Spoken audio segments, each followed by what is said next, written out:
Hi, ഇന്ന് സദ്യക്ക് ഒഴിച്ചുകൂടാനാത്തൊരു കുറുക്കാളൻ ഉണ്ടാക്കിയാലോ. അതിനായി ചൂടിയിട്ടുള്ള ഒരു പാത്രത്തിൽ ചേനയും നേന്ത്രക്കായും കഴുകി വാരെടുക്കുക. അതിലേക്ക് 1/4 ടീസ്പൂൺ മഞ്ഞൾപ്പൊടിയും 1 ടീസ്പൂൺ കുരുമുളക് പൊടിയും 1.5 കപ്പ് വെള്ളവും ഒഴിച്ച് വേവിക്കാൻ വെക്കാം. കഷ്ണങ്ങൾ നന്നായി വെന്ത് വരുമ്പോഴത്തേക്കും നമുക്ക് അരപ്പ് റെഡിയാക്കാം. അതിനായി 1 കപ്പ് തേങ്ങ ചിരകിയതും 1/2 ടീസ്പൂൺ ജീരകവും 3-4 പച്ചമുളകും ചേർത്ത് നന്നായി അരച്ചെടുക്കാം.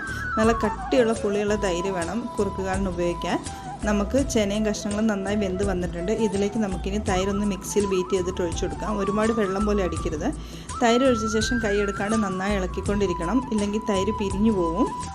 വെളുത്തിരിക്കുന്നതുകൊണ്ട് ഒന്നും വിചാരിക്കേണ്ട കേട്ടോ. കറിയെല്ലാം റെഡിയായിട്ട് വരുമ്പോഴത്തേക്കും നമ്മുടെ മഞ്ഞ കളർ അടിപൊളി കുറുക്കുകളും റെഡിയായിരിക്കും. കണ്ടിന്യൂസ് ആയിട്ട് ഇളക്കിക്കൊണ്ടിരിക്കുക. തൈര് നന്നായി തിളച്ച് കുറുകി വരുമ്പോൾ നമുക്കതിലേക്ക് കോക്കനട്ട് പേസ്റ്റ് ആഡ് ചെയ്ത് കൊടുക്കാം. നന്നായി കണ്ടിന്യൂ ആയിട്ട് ഇളക്കി ആവശ്യത്തിന് ഉപ്പും ചേർത്ത് യോജിപ്പിക്കുക. അതിലേക്ക് ഒരു 1/4 ടീസ്പൂൺ ഉലുവാപ്പൊടി കൂടെ ചേർത്ത് നന്നായിട്ട് ഇളക്കിയെടുക്കാം. ഇനി വാങ്ങി വെച്ച് നമുക്ക് താളിക്കാം. അതിനായി ഒരു കടായിൽ വെളിച്ചെണ്ണ ഒഴിച്ച് കടുകും ഉലുവയും വറ്റൽമുളകും കറിവേപ്പിലയും ഇട്ട് നന്നായി യോജിപ്പിച്ച് നമുക്ക് കറിയിലേക്ക് ചേർക്കാം. ഓണത്തിന് ഒഴിച്ചുകൂടാനാവാത്ത കറിയാണ്. എല്ലാവരും ഒന്ന് ട്രൈ ചെയ്ത് നോക്കുക. അടിപൊളി ടേസ്റ്റാണ്. ഹാപ്പി ഓണം.